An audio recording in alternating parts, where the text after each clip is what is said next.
be a real low-life piece of shit to get involved in politics.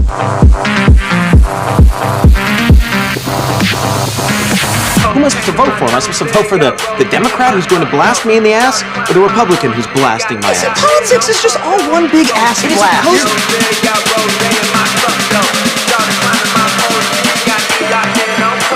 A woman in politics is like a donkey doing calculus.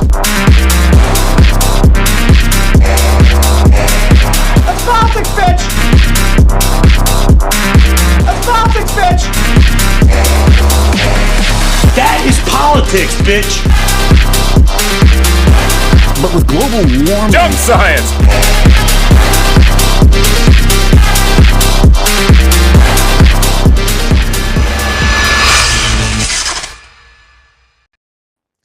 Hey guys, how's it going? Matt for Foulball Productions here. Thank you so much for joining me today. Hope that you're doing well, because I'm doing phenomenally. Thank you very much. This is the 101st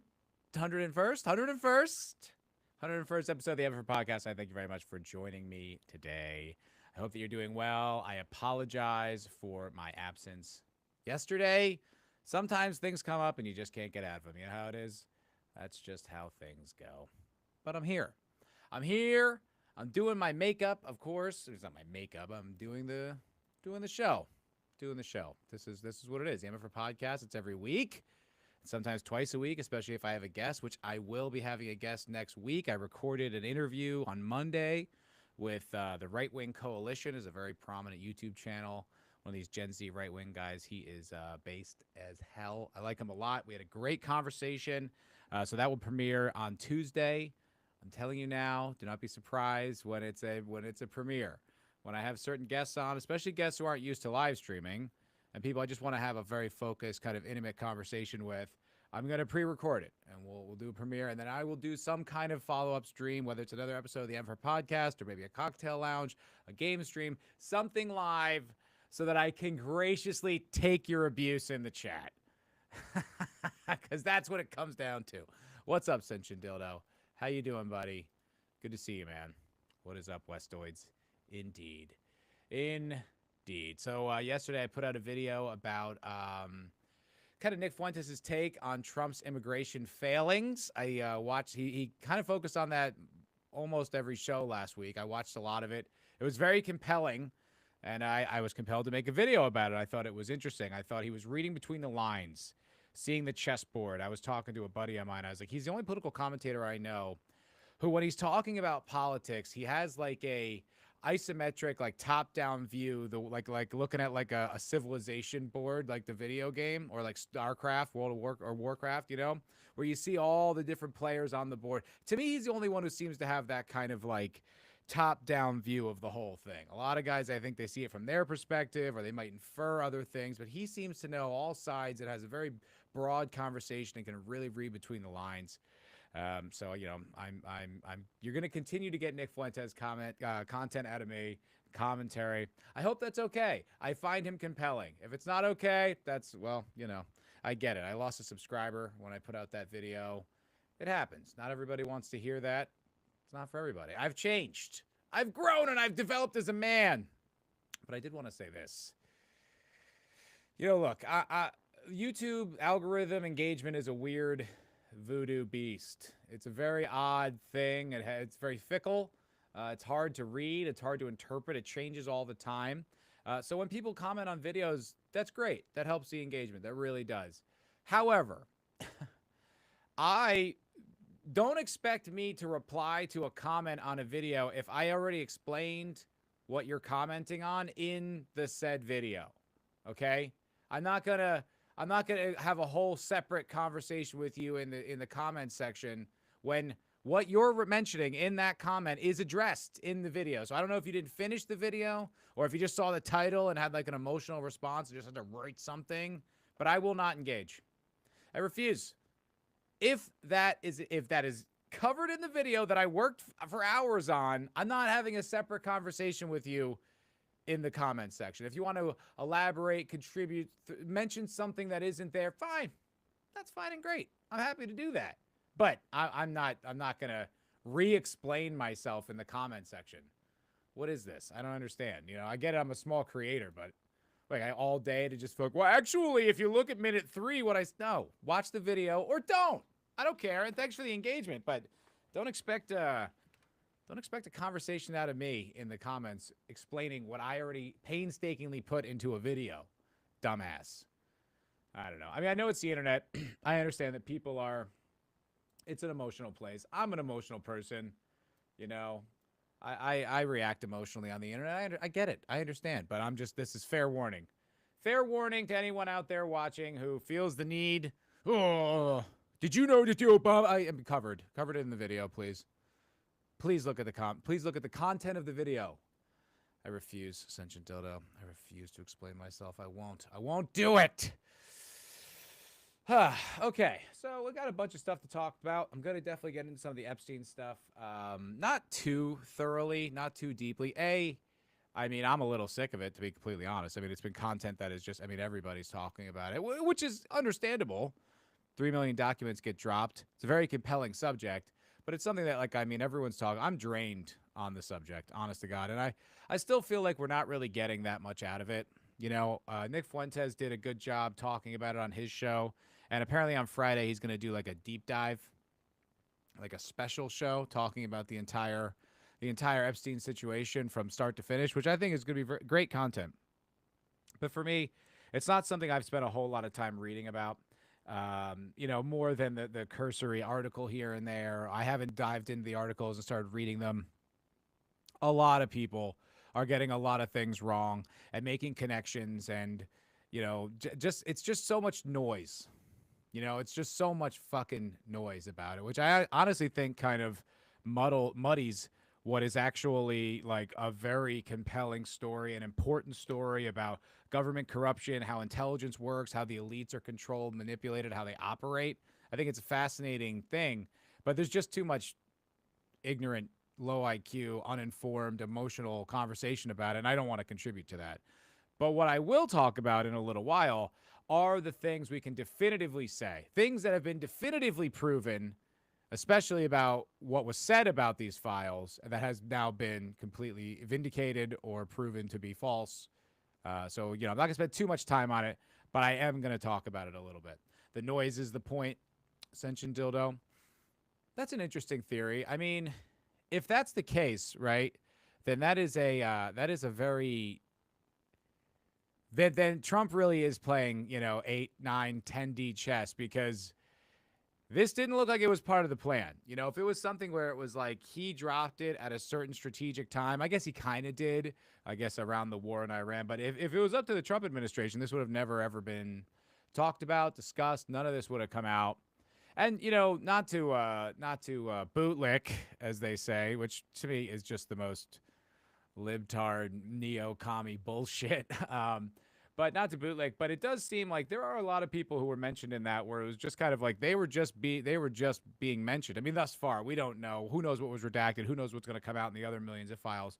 But it does kind of make sense. I mean, just having your name associated with this is like very damning in the court of public opinion. So I kind of understand like why maybe we shouldn't just throw every single name, every single file we have out there associated with these people. But let's be honest, that was not their chief motivation for keeping these files, hidden or obscured from the public. And it does seem like, I don't know, it does seem like there just needs to be a more thorough investigation. I don't know, like, if only we had real journalism, if only we had real journalism out there. Maybe we'll get some citizen journalists to do a deep dive, but I don't know. So we're going to get into that. I got a few other things I want to talk about. Just some stories here and there. I was watching Leon's stream. Hail Leon, a bootlicker would think that. Shut up, dude. Fucking whatever, Sentient Dildo. Leon was talking about the Tim Pool and Dave Smith discussion on Piers Morgan. I kind of wanted to weigh in on that a little bit. I was watching Leon's stream earlier. I got some stuff about AI and movies and so on and so forth. First thing I want to touch on is this kind of, there's a little bit of drama in the right-wing influencer space. Now, I don't really give a shit about drama. I don't. I mean, I might have a fleeting interest with it. I might be like mildly like, oh, this is okay. I'll indulge a little bit. I'll consume some slop, but it's generally not something I'm going to talk about on my channel. I'm not going to make a video about it. It's just not. It's not my thing, right? It just doesn't really doesn't compel me enough to make content about it. But I did want to talk about it a little bit because I think there's a symptom of a greater problem here. So there was some drama with this right-wing guy, Elijah Schaffer, who's like a right-wing commentator. I guess he got earlier in the year or late last year, he got targeted by Kash Patel for suggesting that his girlfriend was Mossad or like an Israeli handler. And there was like a lawsuit or like a criminal suit, some kind of, serious problem he got entangled with by saying such a thing. And it's like, I mean, I guess if you bluntly say something that's not true, but I mean, it looks bad. Is that okay to say? Can I say it looks bad or it looks suspicious? Or maybe is it okay if I ask a follow-up question? Can I make an inference? But anyway, he got in trouble. He got in trouble for that or whatever. And I guess it's been a lot of turmoil with him. There's a whole bunch of drama I don't really want to get into, but there was something that came out with this girl, Sarah Stock, who is they call them e-girls, right? It's a right-wing female influencer girl. She's like a conservative trad wife type girl. Now, look, I am not a fan of this particular style of content creator. I don't like them. My opinion of the situation is we like listening to women or allowing women to have like the platform was the problem, right? When everything was super progressive, when things were super woke and anything conservative, right wing, anything even contrarian or different from the orthodoxy was a problem, right? That's when everyone was getting fired and canceled and blacklisted and all that type of shit, right? That was female hegemony, right? Why? When the culture, the conversation, the media spaces, when they start to switch to right wing, why are we allowing women to be leaders in that space?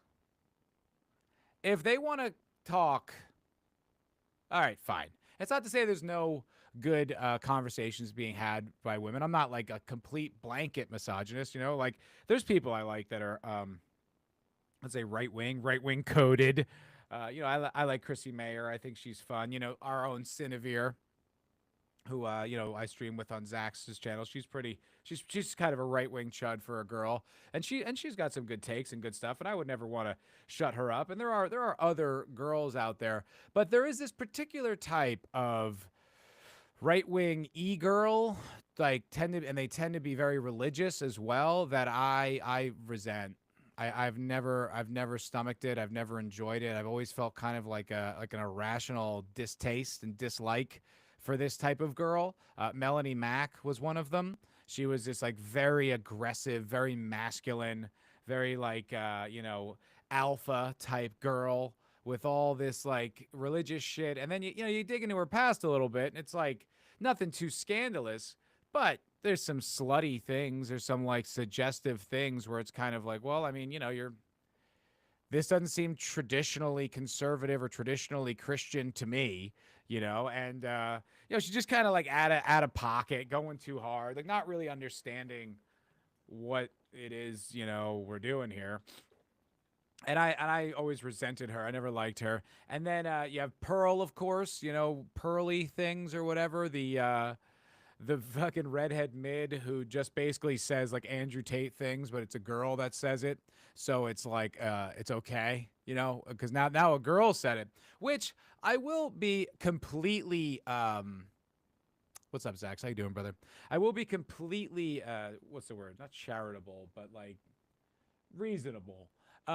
Sometimes that shit does have currency, and it's not just, it's not empty, right? Like a black conservative, especially, let's call it 5 to 7 years ago, had a lot of weight because, the thing, a lot of guys, a lot of people, a lot of conservatives would get one-shotted, you're racist, white supremacist, and then that was it, and that carried weight and that mattered. Well, you didn't have that ace in the hole with a black guy, right? So it was kind of like, boom. So those guys, they did serve like a purpose, like a very precise purpose in the conversation when it was super dominated by progressives and left-wing people. And so goes with like a female chud, like a female incel, essentially, like carries a lot of weight because she can say a lot of the things that like guys say, but without the being dismissed as being a sexist. Now, what the longevity of that usefulness is kind of questionable. It's not exactly something that I would argue is particularly useful for very long, and they generally get exposed, right? Like Pearl is kind of nuts, and she just seems, I don't know, like like I said, I don't really like to get into all the personal details of all these things because it's like I don't really like them to begin with. So when they get exposed for being frauds or liars or creeps or sluts, it's just kind of like, who's surprised by this? You shouldn't have been. Now this particular one, the only reason I wanted to mention it was Sarah Stock. What up, Listless? How you doing? My mic is low again. God damn it. All right, I'll adjust the. I'm adjusting the gain. Hopefully that's not going to sound too shitty, But speaking of e-girls, no, I'm just kidding. What's up, Listless? So over the past day or so, there's this girl, Sarah Stock, right? She's very pretty, blonde, trad cath, right-wing e-girl, and it got exposed. Like I said, this type of drama, and it's not the type of stuff that I generally talk about, but essentially that she had an affair with Elijah Schaefer, and maybe had an abortion. Like I said, it's not really my position to shame or judge anyone, to be completely honest, and I mean that. But it seems that she had an affair with this Elijah Schaefer guy while she, was lying to her boyfriend, saying that she was a virgin, and then, made this guy go all the way to marriage, right? By, we don't have sex before marriage, as far as we know. Like I said, this is their personal life. It's not really something that I dig into or care all that much about, but it's like how humiliating and degrading for the guy. And the reason I bring up all this is really not to talk about the drama. The reason I bring it all up is like, this is why these women don't exist, right? These trad cath e-girl, right? They're not real. Like they if they're doing that, they don't have those virtues. They don't have those values. And you can see it the way they brandish it. They use it. It's like branding, literally. It's like might as well say Nike, Exxon, Catholicism. Like it's all bullshit. Like it's just something that gets clicks, and all the right-wing guys are like, oh yeah, see, this is one of them. See, this is the girl you should live up to. Durba, durba, durba. And look, if she wasn't that, like I remember when she got her ring, she got that ring, girl. She was like, throwing it in other girls' faces like Pearl, and they were going back and forth. It was like this catty, fucking girly bullshit. Bleh.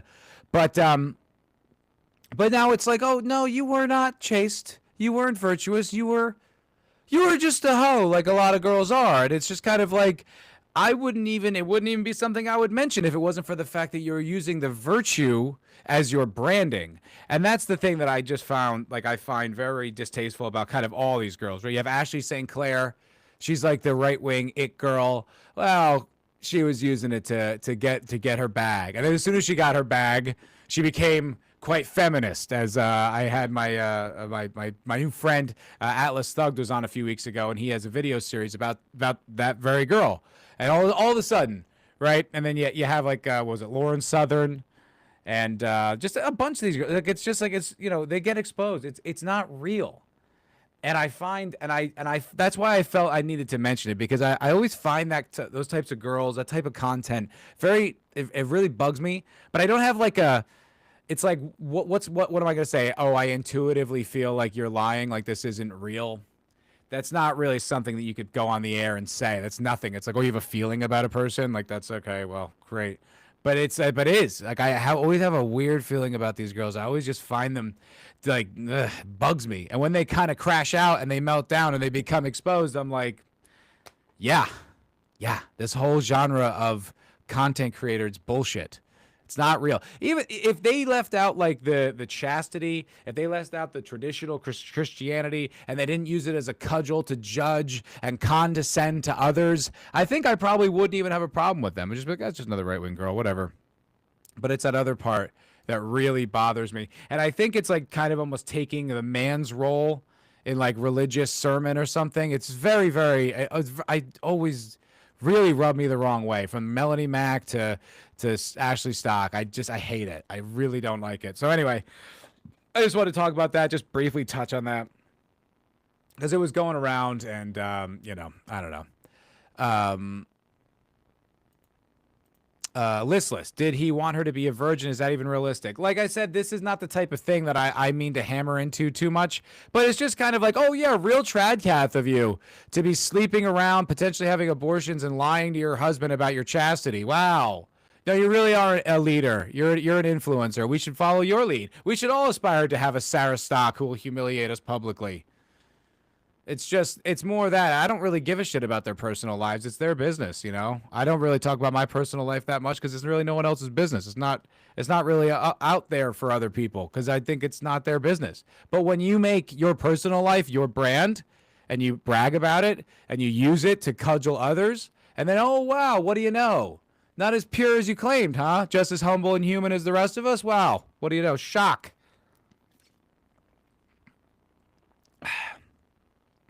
Listless. I feel bad for the guy, but it's almost you should have known better at this point. I mean, if you're dating an e-girl, you know, yeah, you should have known better. I don't even know that I could date like another YouTuber or influencer. Just like there's that saying like each household is only big enough for one headshot. You know, I think that there's some big wisdom in that. I could never date other actresses. That was always a nightmare. Never. I mean, anytime I ever did that, it was a total meltdown. So, yeah, yeah. What's up, Nads? Matt, are you on the list? Go search the files, Nads. They're public. Go search the files. Wouldn't it be crazy? Wouldn't it be crazy if Jeffrey Epstein was like, I saw this fucking faggot. This loser YouTuber. No, I wasn't even a YouTuber when he was alive. No, I am not in the files. But you know who is? As a few comedians, actually. Louis J. Gomez and Big J. Okerson are in them. I guess Epstein was a big comedy fan, was at the Comedy Cellar quite a bit, so their names get mentioned in the files, which is pretty funny. Not at the parties, not having any kind of global influence, but just having to have had their names mentioned, which is pretty funny. Pretty funny. Hello, Nadia, by the way. Zax, that was a perfect quartering impression. Don't you dare. I hate that guy. I find that guy so distasteful. I remember like years ago, he was on Gary's show on FNT, and he was talking about how, he'll say anything and click anything and do anything and change his brand. And you're like, okay, so there's no reason to ever listen to you or trust you about anything. You don't have real convictions. This is all just a grift. You just admitted that on air. Fuck you, fat boy. He's one of those guys. He's a whore YouTuber. I don't really care for those guys. It's just like, I don't know.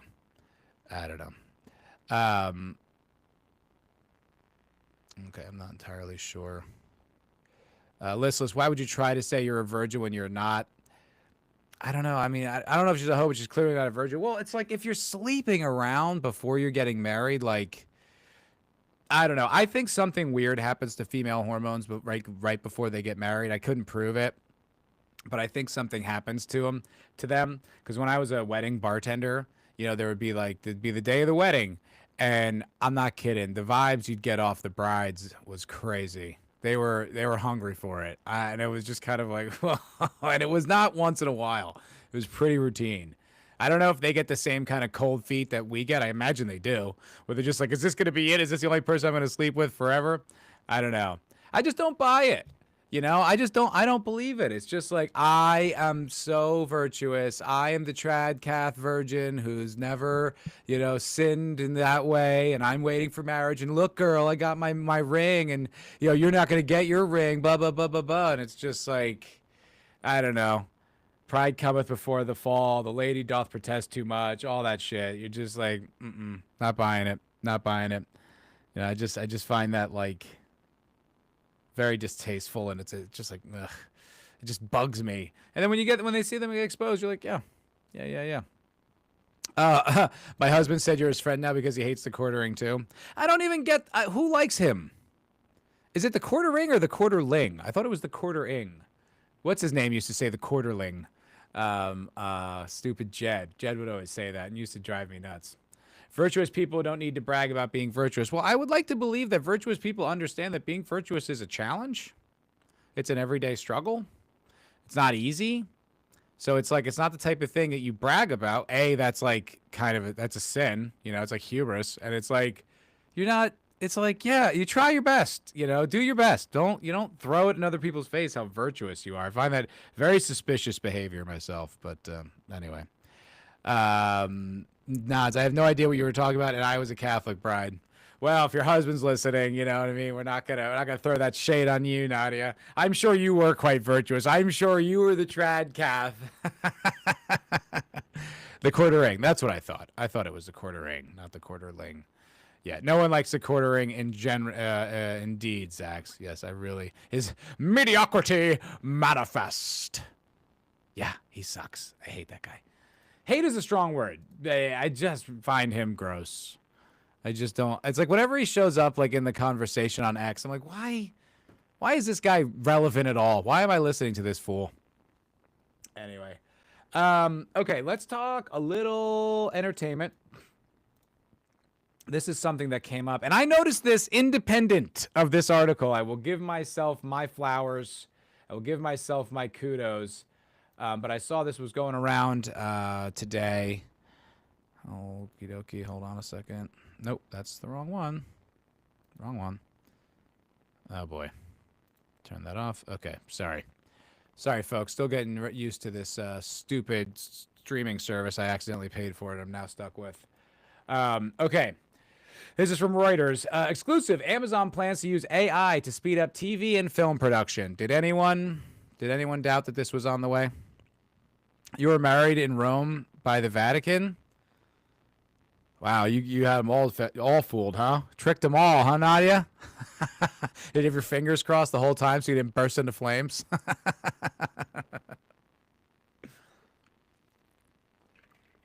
They like bless you with holy water and it like sizzles. Like steams up. My husband gave you the scarlet letter. Yeah.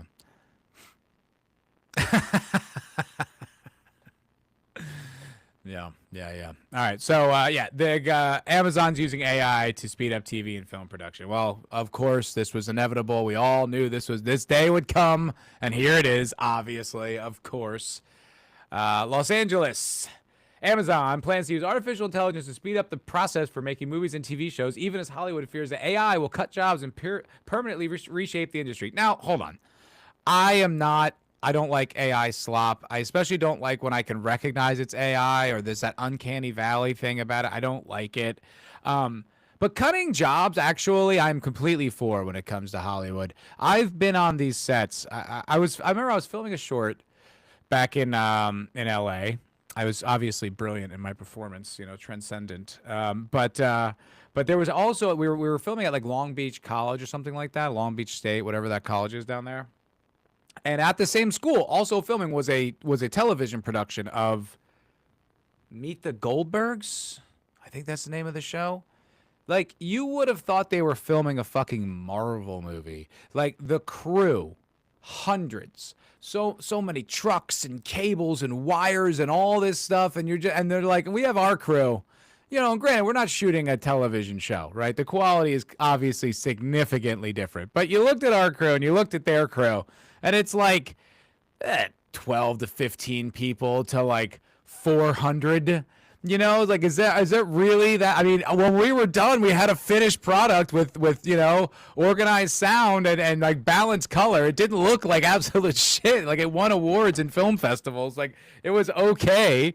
And you're like, are all these jobs necessary? Are they all justified? I would argue no, they are not. But union requirements demand that there's going to be this many grips, this many electricians, this many writers, all this stuff where you have to hire these people because the unions demand it, which bloats the cost of all this stuff. And these people are like, oh, it'll cut jobs. It's like, good. I mean, that's actually... Maybe if you can get the cost down on these fucking things, we'll stop getting slop. If the costs are lower, Maybe Hollywood could take some more risks. Maybe we could actually get some entertainment back. I don't know. Get slop here faster. I want my slop now. Okay? I want to doom scroll my Amazon playlist.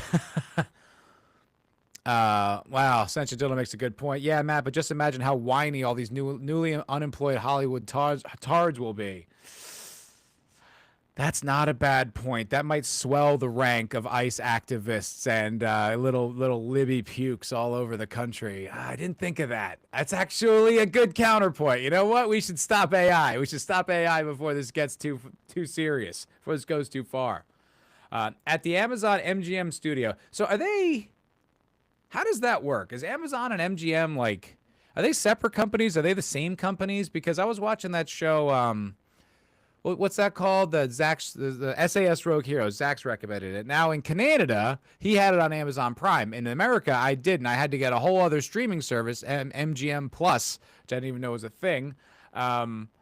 So did I get ripped off because I'm American? That's what I want to know. Or are they giving more? Is it more welfare? Is that more Canadian welfare? Ugh, Canadians, I tell you. Veteran entertainment executive Albert Chang is leading a team charged with developing new AI tools that he said will cut costs and streamline the creative process. I bet it will. I bet it'll streamline the hell out of it. And here's the thing. You know, if this was replacing John Cassavetes and Francis Ford Coppola and you know, Spielberg and like all those dudes from like the 70s that were making, you know, like oh, what's his name? The Being There guy. I can't think of his name. Dildo probably knows. Anyway, these like actual auteurs. Okay, if we're replacing them, you know, that would be a kind of a sin. But what have we been getting, you know, since woke died, right? Since woke became incredibly unpopular, and you can see this still kind of the last gasp, but you can tell Hollywood's kind of trying to move on. What have we gotten? Slop. Empty, hollow, shallow, underwritten slop. So what's it? Is it tainting the creative process of streamlined slop garbage? Oh boy. The high seas beckons you, Matt. That's true, yeah. I mean, I use the high seas, especially when I'm pulling clips for videos and stuff like that. I'm like, I'm not gonna waste my money. Like, I just need like 6 seconds of this, you know, whatever. I don't mind contributing if it's, you know, reasonable, but yeah, it's also anyway, separate conversation. But what are we talking about? What are we replacing? Oh, we're gonna get what AI slop is gonna replace the fucking NPC slop? I don't care. You know, like, how about you make something great? How about you actually create something worth my time, worth watching, worth talking about? It's like, then maybe I'll cry for these fucking Hollywood twerps losing their jobs. But until then, you ain't going to see me squeezing out a drop. Amazon plans to launch a closed beta program in March, inviting industry partners to test its AI tools. The company expects to have results to share by May. Cheng described AI studio startup, blah, blah, blah. Okay, hold on. The cost of creating is so high that it's really hard to make more, and it's really hard to take great risk. You know, it's weird because it really didn't used to be. Didn't really used to be. Used to work out just fine. We used to have a renaissance of television. Then something else happened. What was the other thing, Cheng? What else happened in Hollywood, Cheng, over the past 10 years? Have you been having a 10-year-long meltdown over the Orange Man and you haven't been able to be creative since because everything's been activism? Did that happen? Did that happen? Did you freeze out everybody based on DEI qualifications? Did that happen too? Did all that happen? Yeah, I love how they're just like, it's just so expensive now to make good stuff. It's like, it had nothing to do. And yes, make my goy slop tasty again. Goddamn right. What do you think the Roman emperors, bread and circuses, you think that like that was just random for just them? No, we all like our circuses. We do. Why did you start watching this channel? We were talking about The Expanse. We're talking about the circuses. We like it. What is it like? The bread is poison and the circus is gay. It's like, yeah, well put. But yeah, no, I want my circuses, yeah, and I want my goy slop to be scrumptious goy slop. Gimme. But the things I like, I don't know. It's not always goy slop. The Expanse isn't goy slop, is it? Oh no, oh no! The Matrix is closing in on me. I've lost again. Listless, why does the creative process need even more streamlining when it sucks now? Shouldn't it be more robust, better writers? Sure. Based. Yeah. I don't care what they do, as long as they do it. As long as they do it well. Now, wait, there's more to this article. I don't really care, but there was something that they said. Where was it? Okay, here we go. The studio, which launched last August, points to its hit series House of David as an example of how AI could be used in the future. Now, I started watching House of David on a whim before I read this article. It's actually pretty good. It's not a bad show. I recommend it, to be honest. It's not incredible, but it's basically about, the biblical story of David versus Goliath. And it's kind of about how, David killed Goliath. And it's kind of cool. It sort of has like a fantasy element to it. It's kind of like Game of Thrones a little bit. Like they show like the Nephilim. They show like the giants as like giants, Like it starts off like a flashback, kind of like a flash forward, I guess, to like when, David's gonna strike Goliath with the slingshot. But Goliath is a beast. He's like, 14 feet tall. It's awesome. And he's got a deep booming voice. It's really good. I was like, oh, this is cool. He's throwing like, 15-foot spears. I was like, oh, this is pretty kick-ass. And it's a pretty good like combat, like not incredibly well choreographed, but like pretty solid. I was enjoying this. But I was watching a scene from it. I was watching a scene last night and I was like, that looked like AI. That looked like AI to me. And now they just confirmed that they did use AI in this show. And it was like, I don't really love that. Like, CGI has come so far, and I understand it's expensive, but it's like I think Hollywood, it would be a lot. I just feel like you could get costs down if you stopped laundering money. You know what I mean? Wherever you're taking those funds, I don't know if you're sending them to the IDF or what you're doing with all that money, but I think you just need to stop laundering the money, stop giving a shit what unions say at all, and just actually make a good product for, a streamlined cost. See how that works out, See how that works out. But this, I noticed, so this was a scene where I noticed it, and I was like, that looked like AI to me. I'll give it some.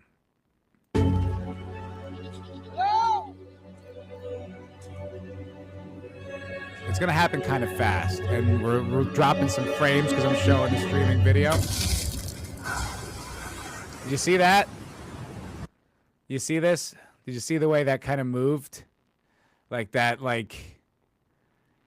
that weird, it looked like, whenever you see like one of those AI slop videos, when they like bust a pipe or something and the way water moves, or they're like, oh, water fell down on this house. Like it has that weird, like broken physics, like that's just not how physics works. That's not the property of water. I'll show it to you one more time.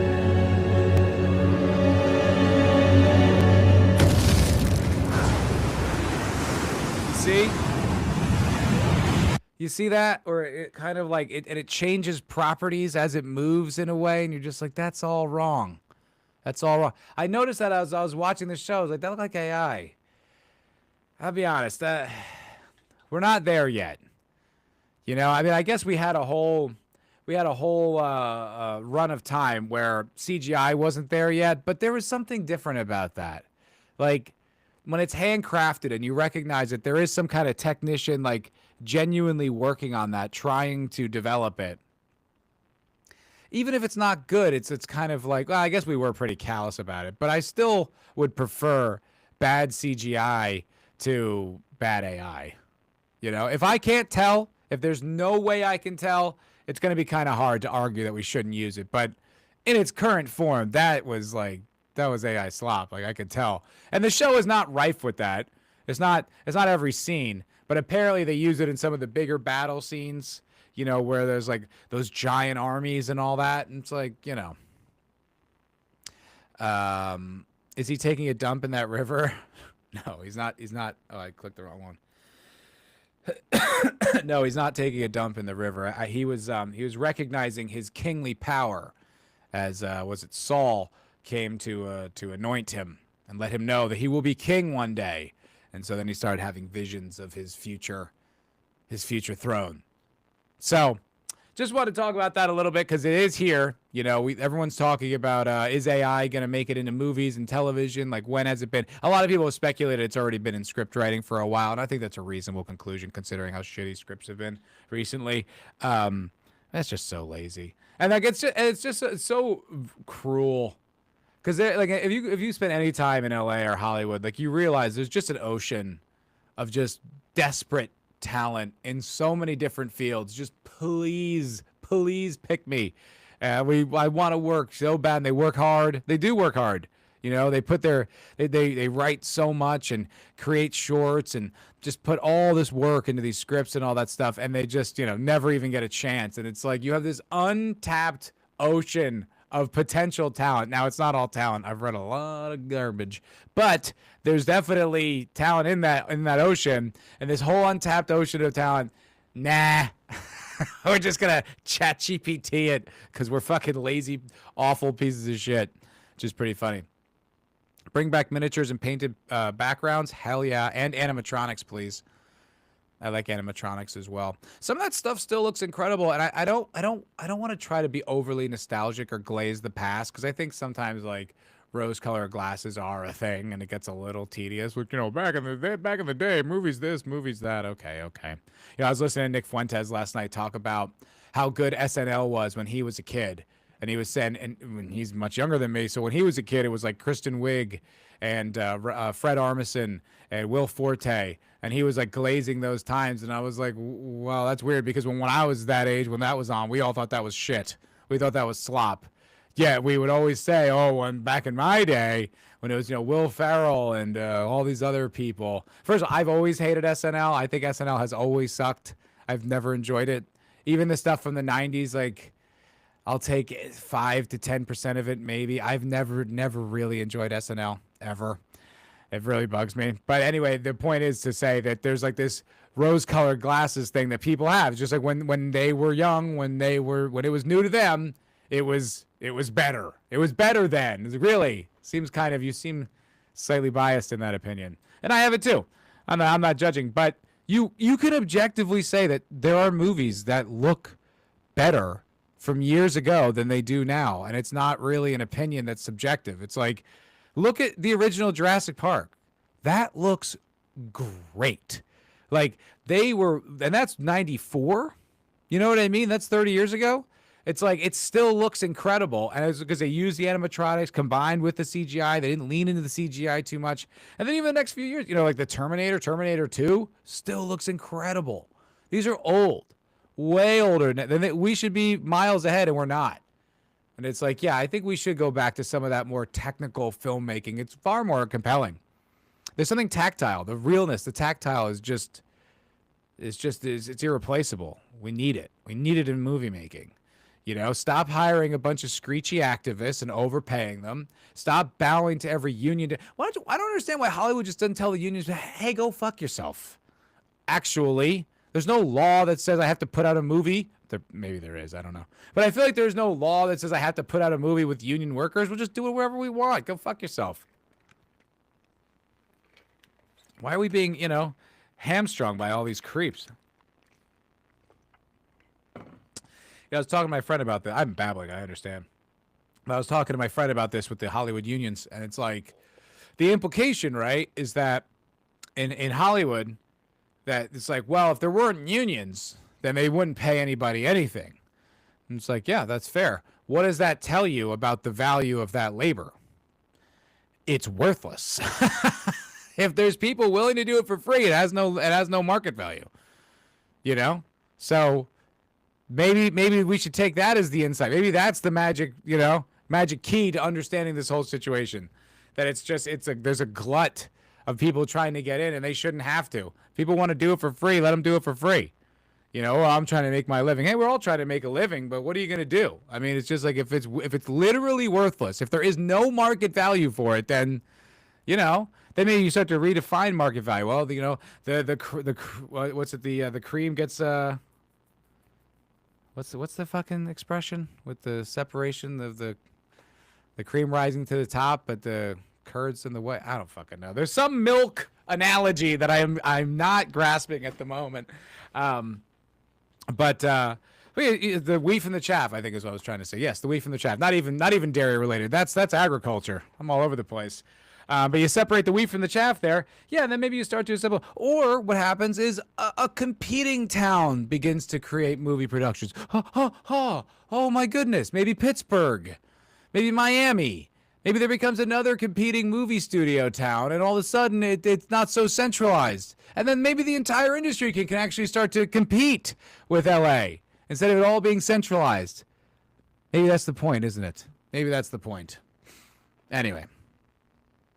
The fakeness of modern images is palatable. He loves it. It's palatable. It's palatable. I know what you're trying to say, but I'm not going to correct you. What's up, Papa Cotton? How you doing, brother? Good to see you. Good to see you. Is Matt trying to quote Randy Savage? I doubt it. No. It'd be funny if that was by separate the wheat from the chaff. Yeah, that's what I was trying to say. I'm an idiot. I'm an idiot. Fatty turds rise to the top. That's it. Fatty turds. All right. All right. You know what? One more thing before we get into the Epstein files, because I don't really have all that much to say about it. I'm not trying to delay. It's like I said. I mean, the conversation has just been run ragged. I just find it exhausting. But I was listening to Leon's show, and I had this discussion with the Right Wing Coalition on Monday. Like I said, that's not out. If you weren't here at the beginning of the show, that interview will be released on Tuesday. But we were talking a little bit about Don Lemon's arrest, and my thought was that the second Don Lemon entered that church, right, and did that disruptive thing where he disrupted a service and interrupted and basically like invaded this house of worship because this guy was alleged to be an ICE agent or an ICE coordinator or whatever. It's just like motherfucker should have had the cuffs slapped on him that night, along with everybody else who entered that church to disrupt the service. They're like, oh, First Amendment. No, bullshit. The First Amendment's allowing them to have their service, and you disrupting it, you're opening the door for like a holy war. So he should have been arrested that moment, in my opinion. And so should have everyone who's been there, and they should have thrown the book at him. And I think had they done that, it would have really quelled, I think, a lot of enthusiasm for a lot of these protests, personally. I think once you see examples like that, especially high-profile examples like that, you start to realize you can't really fuck around here. Now, what I've heard the counterpoint made, and I think Dave Smith made this, I think, like I said, the Right Wing Coalition was making this, is that what you're doing is making him a martyr. And I don't really see that. I mean, yeah, I agree. And it's going to, create, maybe give him a little bit more, just give him a little bit more like mileage to be this guy that's, I've been oppressed. But it's like, that's irrelevant, I feel. Because, look, Don Lemon's a fucking retard, right? And if they're going to find, they're finding anything they can to use as a symbol, as an effigy, as a something to disrupt these ICE deportations and Donald Trump's administration as a whole. Who gives a shit what they do with it? It's not. First of all, it's not going to get that much mileage. Not that many people really care. People who weren't already aggressively aggressively anti-deportation are not going to come around to the anti-deportation side now because they saw Don Lemon got arrested. They don't really give a shit. Like I don't feel like that's going to sway anybody. It's not Renee Good and Alex Preddy getting killed. I think will sway way more people than Don Lemon getting arrested. I think Don Lemon, it's just like, no, I can't believe I'm going to say this, but that's a fuck around and find out moment. That is. You went too far. You took it too far, and that line needs to be established. That needs to be a hard and fast line. Absolutely not. Look, you little fruitcakes want to do your little protests up and down, and here in Austin, I guess the colleges, they walked out, and they're like, we don't like deportations. It's like, really? A bunch of liberal college pukes don't like deportations? Well, thanks for letting us all know. My God. Did you take this into consideration, Trump? Pam Bondi, Scott Bessent, Stephen Miller. Have you guys heard this? Did you hear that there's a bunch of college pukes in Austin who don't want you to deport people? Look, there's a lot of compelling arguments, but you didn't hear the fucking pukey college kids make their point on a school day. Whatever. I don't think it matters. I don't think it has any kind of an impact whatsoever. I think it's like you do stuff like that. Like I said, you need to set the tone. No, go make your voice heard, you queef, but absolutely not. Once you start disrupting people's lives, I mean, I kind of feel like once you step off the sidewalk, it's just like, tase, arrest. You know what I mean? Make those lines hard. But I just want to weigh in on that. I don't really have to me, it's not really worth a long conversation, but it just felt like I don't know what the conversation is here. It's just like, yeah, fuck that guy. Oh, it'll make him a martyr. So what? It's not swaying anyone in the middle. Let them use him. Let them parade Don Lemon around. Let them pretend they care about him when he's not their establishment mouthpiece. They don't give a shit. They don't care. The cream always rises to the top, brother. Oh, yeah. Oh, yeah. I like the cream on the top, brother. I can't really do a Randy Savage, clearly. Listless. That was really shitty. Kids were crying that had no idea what was happening at the church thing. Yeah, it was really shitty. It's too far. That's a line too. It's a bridge too far. He thought he was untouchable. Don Lemon. Fuck that guy. I feel like he won't see jail time. He won't see jail time, but he will have to go through all those legal proceedings. He will have to show up to court. He will have things subpoenaed. He will have to go and set court dates and reset court dates and pay for lawyers and pay for legal fees and spend all that time and energy going through that. And that itself is an absolute nightmare. So he'll have to suffer through that. Whether or not he sees jail time, whatever. Such a ditto. It's only irrelevant if you go hard on his gay ass. If you just go the tip, they'll use it and cry victim and you've achieved nothing. I don't know. I mean, like I said, I think the punishment's the process a little bit. Punishment's the process a little bit. Like, having to go through all that is a fucking nightmare. It sucks and it's extremely expensive. I don't think they're going to change one way or the other. They're not going to come around. Like, the hard left, the far left, they're not going to, there is no, I was talking about this with a right-wing coalition. Like, this is their religion, right? It's like, imagine trying to talk like a Islamic jihadist guy out of his convictions about Muhammad. It's like you're never gonna do it. That's just trying to talk the left out of these convictions with deportations and anything on the far left beliefs. It's just you're not gonna. There's no swaying here. There's no middle ground. We're not, we'll move the conversation with intelligent points and hey, facts and numbers. They don't give a shit. This is their religion. These are their convictions. So no matter what happens with Don Lemon, they're in their camp and they're in their position, and that's what it's going to be. I think it's like, I would like to see him go to jail because for the lulz, but I think putting him through the process is a serious punishment as it is. Personally. All right. I don't want to get accused of false advertising, so let's get into the Epstein stuff. So, when it comes to the Epstein stuff,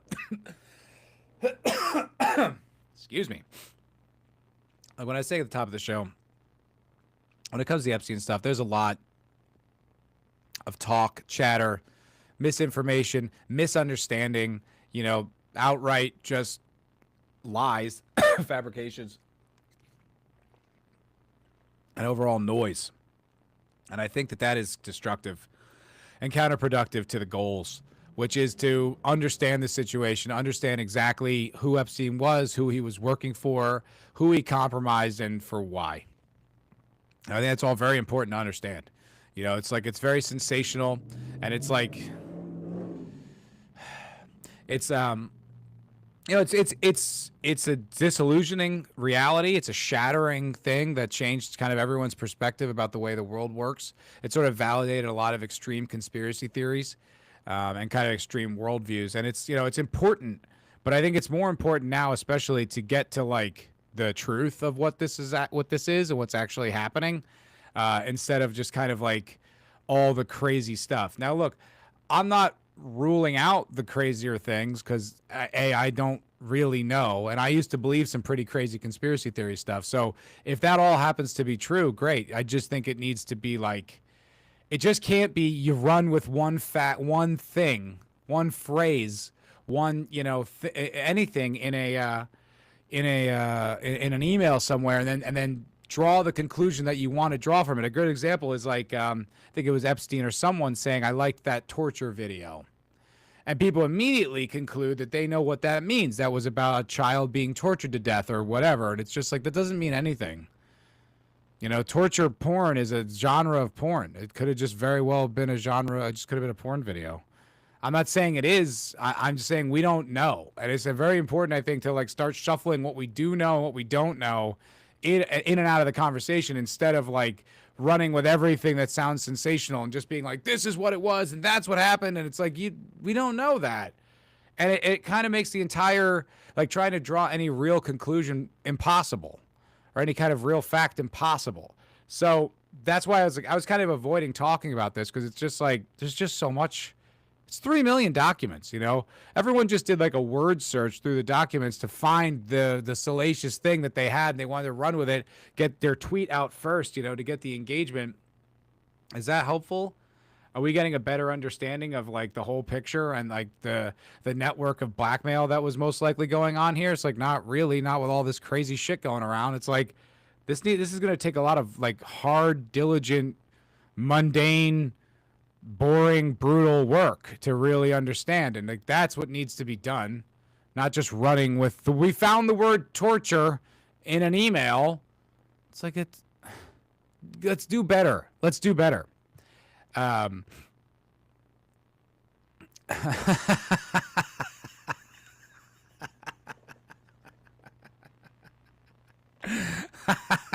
Little did they know Epstein was talking about one of Matt's streams. Maybe back in the cocktail lounge days? Is that what you mean? That's pretty funny. Pretty funny. DOJ can stop redacting names from the emails, avoiding putting people in jail. It's a bad look. My 2 cents. It's tricky, man. I don't really know. It's a complicated one, right? Because it's just like, do you have the whole email chain? Like, I think it's pretty clear that there's more to this story than there's nothing here, which is what we were led to believe. Not led to believe, which is what we were told. There seems to be something here. Donald Trump, Trump administration, Biden administration, every, you know, like justice organization in Washington. Okay. I think there is something here that maybe we should be looking into and connecting these dots. There's a lot of, to me, what seemed to be very evident was there's a lot of direct connections to Israel intelligence. I mean, what's it? Ehud Barak was like a friend of Jeffrey Epstein's. If you don't know who that is, that's the former prime minister of Israel. The only guy who wasn't the prime minister when Bibi has been. Let me see if I could find a great tweet about this, which I thought was just so funny. Okay, here we go. Avi Yamini here says, "What's up, Davina Duckworth? How are you? Good to see you." Says, if you think Epstein was a Mossad agent because he was friends with Ehud Barak, you're either naive or deliberately ignoring reality. Barak was one of Israel's most unpopular former prime ministers and one of Netanyahu's fiercest rivals. His Epstein ties have been publicly called out by Netanyahu camp for years. Okay, cool. Funny how Bibi isn't named in the files as having a personal relationship with Epstein at all. And for those who suddenly gone quiet on Qatar, we see exactly what you're doing. Okay, there's a few things here. I don't really want to get into too much of the Zionist cope because it's just absurd. It's all fucking retarded. Okay, just because he's unpopular does not mean he's not tied to Mossad. Okay, like Biden was an incredibly unpopular president, but if his son, what's his name, Hunter. It's just like, well, there's no reason to assume simply because Biden was unpopular, there's no connection with him and the CIA. Like, we don't know, but that doesn't mean shit. Just because he was unpopular, so what? He was the prime minister. That's a pretty significant connection, man. You can't just be like, well, he was unpopular. There's no way he's connected with Mossad. It's like, that's not how that works. That doesn't make any fucking sense. And Bibi's not mentioned in the files. It's like, A, these aren't all the files. B, they've been heavily redacted. C, they could have been deleted and destroyed. They've been sitting in the FBI for like a decade. That doesn't prove anything either. What is this cope? It's so funny. And the last one, and this one is probably my favorite bit of cope that's going on with the Epstein files, is the accusations of Qatar. That Epstein was working for Qatar. Bro, in the same tweet, you admitted that he is friends with Ehud Barak, the former prime minister of Israel, and then you're going to go on to suggest and imply that he was working for Qatar. That's who Epstein was in bed with. Qatar. No, mention he didn't say Ehud Barak was a traitor to Israel who worked with one of their enemies. No. He said he was just a former prime minister. And they've been trying to say this is Qatari influence. That is a whole level of cope that I'm pretty shocked. Even from these people, I'm pretty shocked to see. Joel Berry, who is I think one of the editors or writers of what's it called, the Babylon Bee. He's a real puke on Twitter. This guy, I find him fucking really annoying. He's another guy where it's like you pretty much know what his opinion's going to be right out the gate. But Epstein turning out to be an agent of Russia and Qatar would be peak comedy. It would be hilarious, Joel. That would be utterly hilarious. Now, I will say this. Listless, what have we confirmed? That we are surrounded by a bunch of child murdering demons that are running our world. Now, see, that's the thing. We haven't confirmed that. Child murdering demon is not something that's been confirmed by anything here. I'm not denying it. I'm not ruling that out as a possibility. Something I've kind of believed in our world for a long time, but I don't think that that's been proven out by anything in these files. But Epstein turning out to be like the Qatari one, I think is like, it's so weird when these guys, these like Zionist shills talk about this. They're like, oh, all this Qatari influence in the United States government. It's like, that's what you're going to go with? You're going to go with Qatari foreign influence? Really? That is ballsy even for you. That is so brazen. It's like, there's a network like in like our government that influences, that pays like 80 to 90% of all of Congress. And it's the American Israel like APAC. Like it's like a connective, like, and they're like, oh, these are Americans. These are Americans advocating for Israel. It's like, okay, I mean, that's what's called a loophole. But it's like the idea that you're going to sit here and be like, oh, there's all this foreign money in government and it's from Qatar. Or Qatar, however you pronounce that. It's like, okay, guys. Okie fucking dokie. Now, the one thing I will say is I do think that there is a pretty strong connection between Russia and Israel that is not really spoken about, but who was that guy that Mike Huckabee met with a few months ago that was a former spy of Israel or for Israel? He like worked for the United States, and he betrayed the United States and sold state secrets. And then apparently Israel sold those secrets to Russia. I do think there's actually more of a connection with Russia and Israel than most people talk about. So it wouldn't surprise me if Epstein had some connections to Russia as well. But come on. Come on. What are we doing here, bro? What are we doing? Oh, it was the cope was pretty funny. The cope was pretty funny. You think it's a safe bet? Yeah, I mean, look, I'm not denying it. Like I said, there's just no way to know. This just hasn't been proven out, and I'm just waiting for the proof. I'm not waiting for the. I'm not just gonna jump with the most sensational sounding thing. It's like, yeah, right, exactly. Such a dildo, Matt. You're forgetting the biggest player, the Muslim Brotherhood. You're being played. Open your eyes, sheeple. Right, exactly. I'm sorry.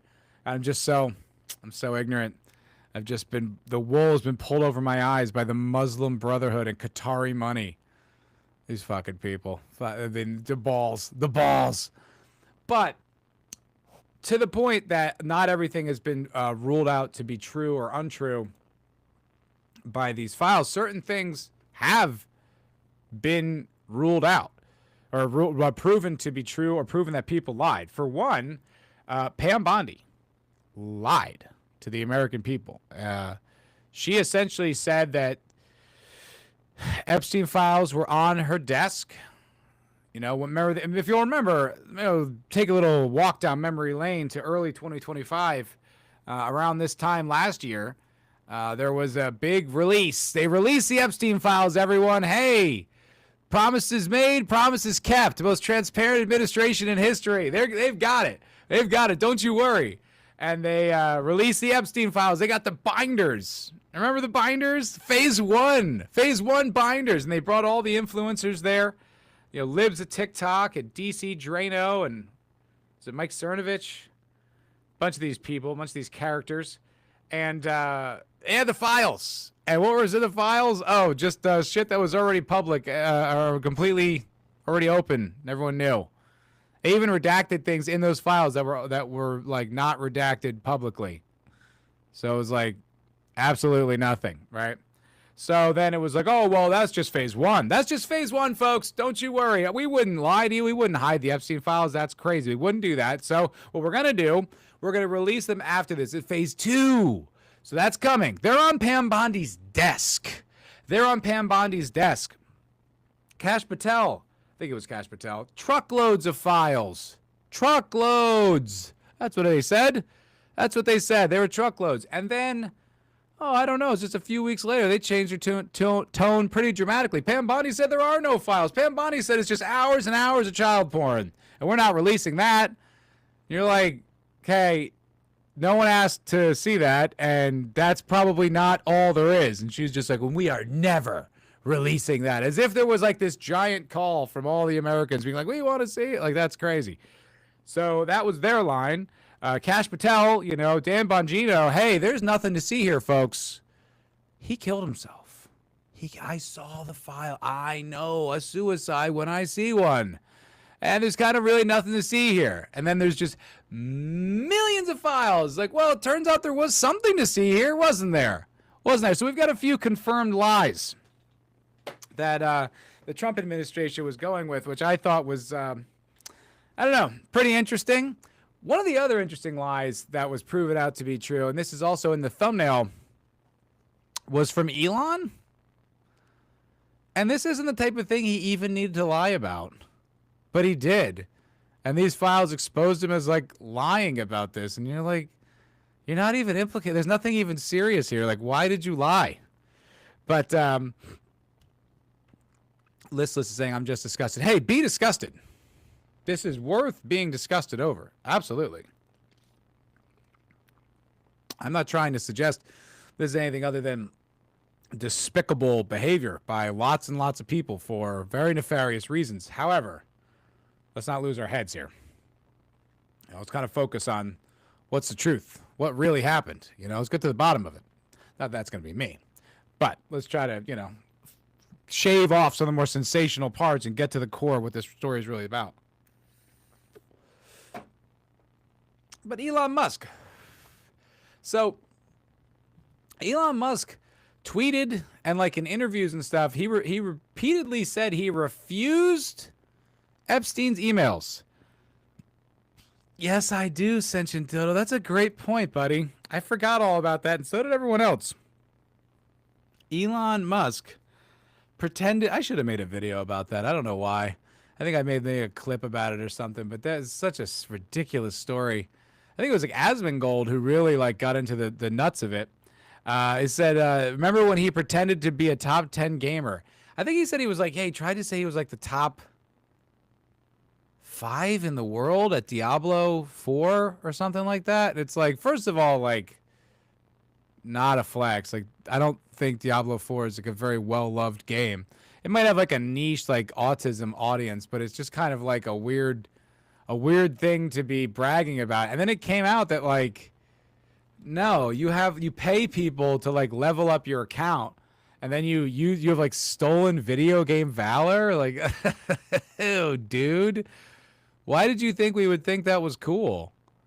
I don't care. Like, do you think any of the Warhammer fans like really care that like Henry Cavill's like great at Warhammer? Do you think that's why they like it, or do you think they just think it's cool that he plays at all?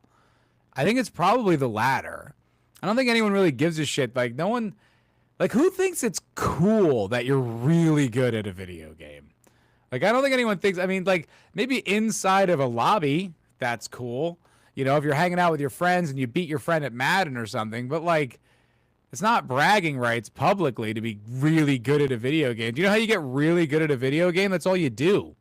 You spend so much time playing that video game that you get really good at it. It's like, okay, that's kind of gay though.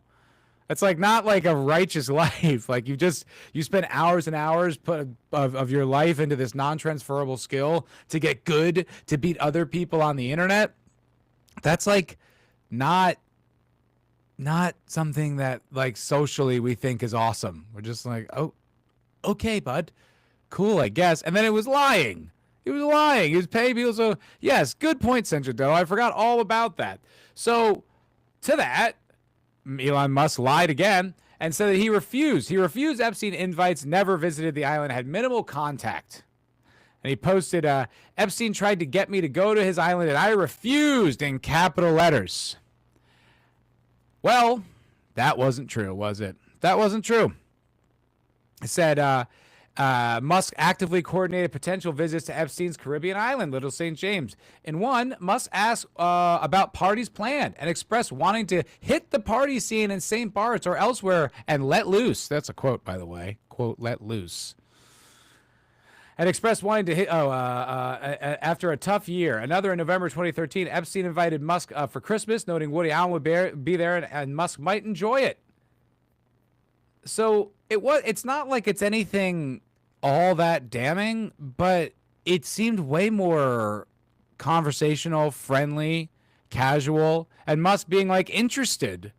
Like, this is what I don't like about these file releases, and this is what I don't like about this whole story. Is it's like you all clearly know more than you're letting on. Like, and is there no way to tell the truth, you know, while with a little bit of plausible deniability? Like, could you be like, yeah, dude, everyone knew about these parties and was like, it was a big thing. We just didn't know he was a fucking child sex guy. But actually, you can't really say that because a lot of these emails came out like after he'd already been convicted the first time in 2008. So maybe that's why. Maybe they didn't care and they just kept going. Yeah, I guess that's actually more reasonable. But like, how come there's no like decent elite? How come there's no guy who's just like, yeah, I don't know, I heard about that shit. I kind of played along with it, but I was grossed out and never really went. Like, there's nothing. They're all like, no, I never had anything to do with it. Trump lied about it. Trump was like, nah, you know, I heard about him in 2005 and I kicked him out of Mar-a-Lago. And then you find out later, no, they were more friendly than that. There was more evidence than that. They were talking.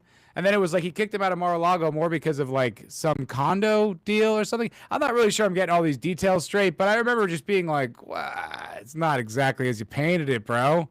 It's not exactly as you painted it. So the point is, with these Epstein files, right, it's like, I'm not going to be the one to deep dive them. I'm not going to be the one to like get to the bottom of it, but I am trying to stick to the truth. And the truth of the matter is, we have a bunch of people who have proven to have been lying from these dumps. Pam Bondi, right? You know, Elon, Bongino, Kash Patel, and probably a slew of others. And I think like that's important to hold on to because those are provable facts. You know, with what we've got with these Epstein files, so much of it's redacted, so much of it's out of context, so much of it's misinterpreted.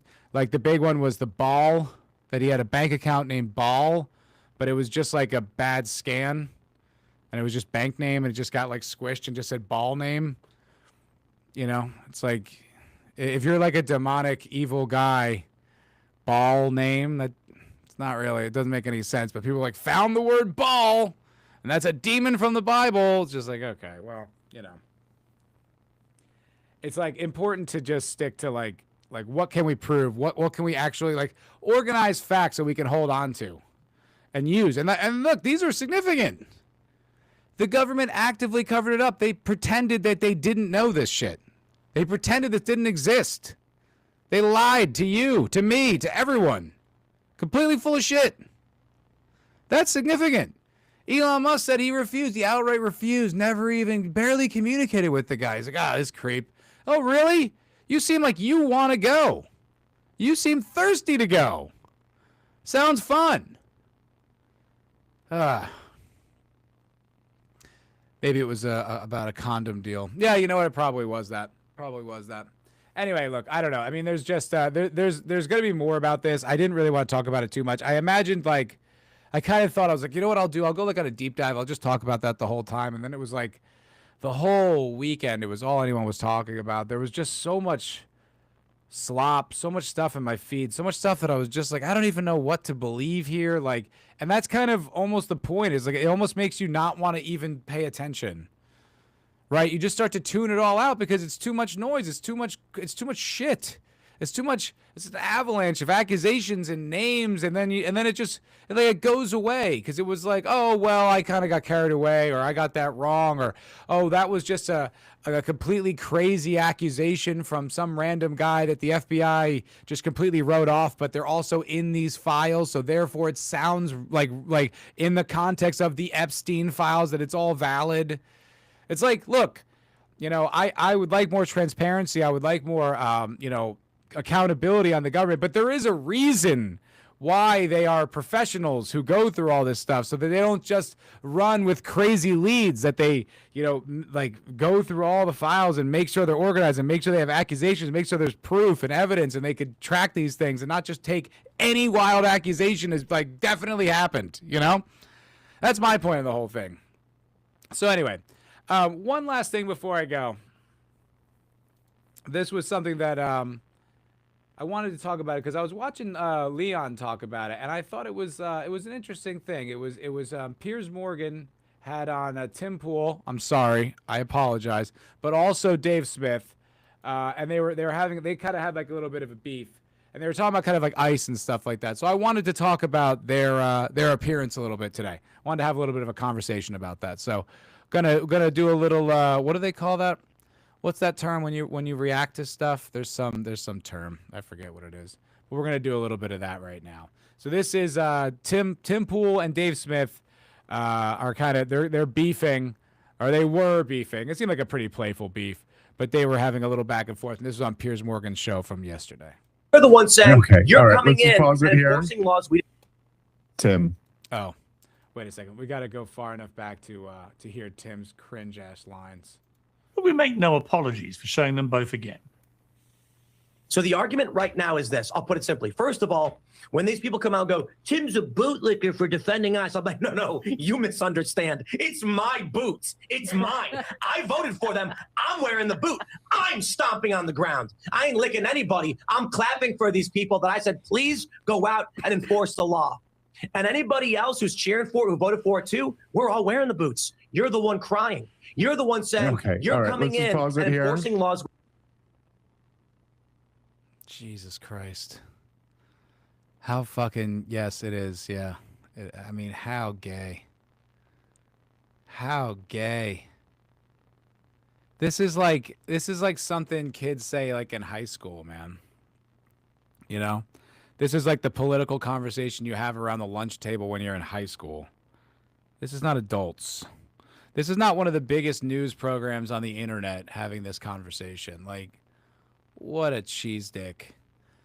Like, I kind of, if I'm trying to be charitable here, I kind of see the point he's trying to make, where he's saying like, no, I mean, I voted for this. And it's just like, I mean, look, so did I, but I certainly am not like rooting for these people to get killed, like Renee Good and Alex Preddy. I don't care that they're dead. I mean, I guess I care as much as anyone else, but you can see they were both like agitators. They were both getting involved in situations that they shouldn't have been. It's like Alex is a little more understandable, but you see like, you see the videos of him doing this multiple times. It's just like, what'd you fucking expect, man? You're going up against armed federal agents with a fucking loaded gun. One racked, by the way. You got one in the chamber. Not saying he should have been killed, but it's just kind of like, I don't know what you fucking expected, dude. And the Renee Good girl, I really don't understand the conversation around that. I don't know how anyone like doesn't get that one, but whatever. I made a video about that. You can go see my thoughts if you're curious, but this is so gay. I'm the boot. You're nothing. You're a fucking beanie-wearing, YouTubing, skateboarding, shitty music-making queer. Shut up, Tim. What are you talking about? What are you talking about, dude? No, you're not. You're nothing. You're a YouTuber. Just like me. I'm not putting any fucking boots to skulls either. It's fucking so gay. Tim, brother, this is the cringiest shit I've ever seen in my life. This is the gayest, cringiest shit I've ever seen. You are an 8-year-old boy playing with action figures right now, but you're an adult broadcasting this to hundreds of thousands of people. Like, this is just so goddamn. I mean, I don't know. Like, dude, this has crossed the line of, like, it's not even in political commentary anymore. You're like in some type of fetish right now. You're wearing the boot. I'm wearing the boot and I'm crushing everybody. I crushed you and I crushed you. Like, Tim, what the fuck are you doing right now, bro? What do you mean the point's delusional? Like the point of like him saying I'm wearing the boot, like that part? Or like I'm not sure like which point exactly is delusional. Just so I can clarify. Well, we thought it only fair and reasonable to bring the two protagonists together to discuss Bootgate. So welcome to Tim Pool and Dave Smith. How's it going? What's up, Pierce? What's up, Tim? Tim, are you still proudly claiming yourself to be the boot? Or have you had time to reflect? Oh. No. Yes, yeah, that it's his boot is so fucking ridiculous. It's so fucking ridiculous. It's like, it's also like, Tim, it's not going great. We're not getting mass deportations, man. It's not happening. Like, we're not. Like, I made a video about this. I just put it out yesterday. Please go watch it. But it's just like, the highest end estimate is 673,000. I did the math. It would take, at that rate, I think it would take 12 or 16 years at that rate, at that high estimate rate. I've only seen one outlet report on. At that high rate, it will still take 16 years just to get the illegals that came in under Biden. Just over the past 4 years. And it would take like it would be like 50 or 60 at that high end rate. That which is like super controversial to get out all the illegals in the country. It would take like 50 or 60 years. And like at the more reasonable rate, the rate that like, you know, like has been more verified, it would take like over 100. It was like 150 years. It's like, okay, so this isn't exactly what we voted for. We voted for mass deportations, like all of them to go. Now I understand, like, you know, Daryl Cooper was making a point on Provoked, and he's like, that's going to take a long time. You got to be patient. You have to understand that. And I see his point. He's right.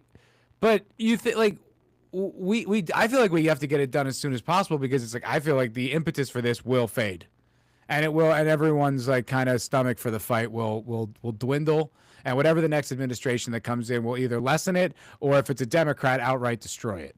So actually, I don't really think we have all that time to wait around. But this ain't it either. So you're just like, oh, I'm the boot. It's like, ugh, dude, you're missing the whole point. They're missing the whole point. Listen, at least your gates are shut. It could be much, much worse. Look at the rest of the West.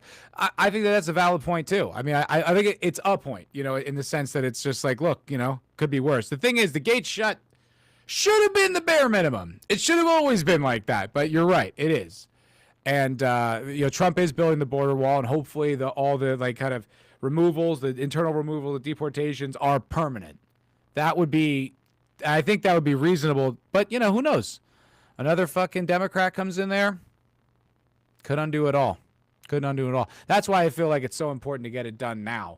But, you know, maybe that's just high hopes and dreaming. Nosferatu. What's up, doggy? Everything I've been talking about for 2 decades has been so vindicating. I took a ton of heat for speaking the truth. Always speak the truth, brother. Always speak the truth. I don't know what you're referring to specifically, but you know what? You keep on speaking the truth, brother.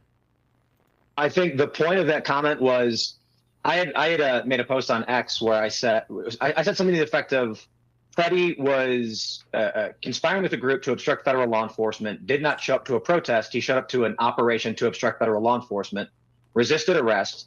It was an unfortunate circumstance where, you know, the agents yell gun, gun, gun. One guy sees Freddie holding a phone in his hand. A gunshot goes off. I don't think anybody was going to that day. This is the gist of the argument. I don't think the agents were trying to murder someone that day. I don't think Preddy went there with the intention of murdering everybody. And by saying that, I have these people tweeting. Oh, I see what you're saying, Nosferatu. Yeah. I mean, yeah, good. Look, I think like there's gonna be more and more conversation about all this, to be completely honest. And I think like more and more is gonna come out. I think it's important to not get too hyped up, also to not like get burnt out on the story either. Because it might be, someone does like a complete expose and like kind of with some real conclusions in a few months. And who knows, by then we're just like, oh, enough of this Epstein shit. I can't even talk about it anymore. That's my point. It's to just not get too bogged down in all the kind of delusional shit. That's my thing. That's my opinion. But yeah.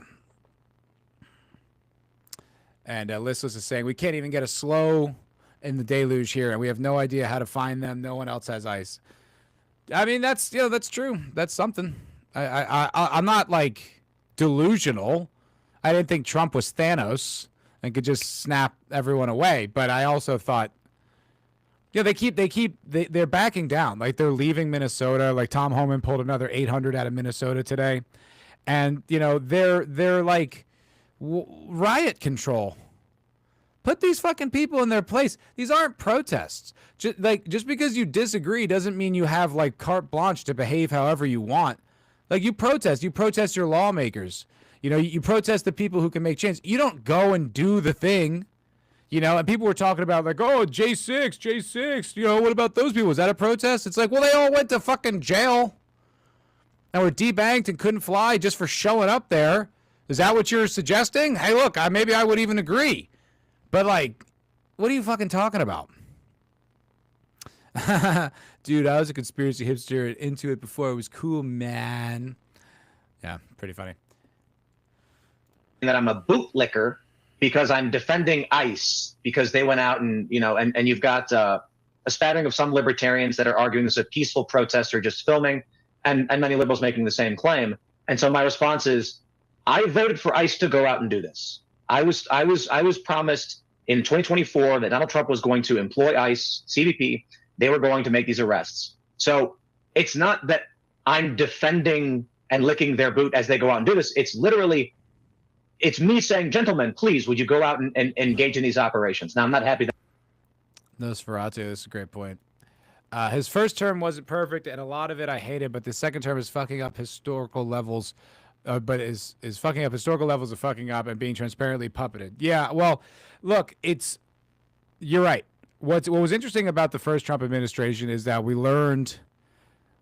had concrete proof now that the media was a corrupted institution that did not have the truth or the American people's interests at heart. Now, a lot of people could say, well, that was evident, that was obvious. Okay, fine. But now it was undeniable. Completely undeniable. Now we know for sure. And it destroyed those institutions as being completely credible. And COVID finally sealed the deal on that. And that's a good thing. Like, that's irreparable. Now the Trump administration, it has exposed and entered into popular mainstream conversation Israel's, like, well outsized influence over the United States and world politics, really. And then that cat's never going back in the bag either. And so, in both instances, whether or not you think his fucking up or anything was like positive, negative, those are now permanent changes in the conversation regarding the president, regarding politics, foreign policy, all that shit. That's now permanent. And I think those are remarkable developments. But Trump's fumbling of the Epstein files is, he'll never get over that. He'll never get over that. They'll never live it down. I don't think. That party died, or these conflicts are happening.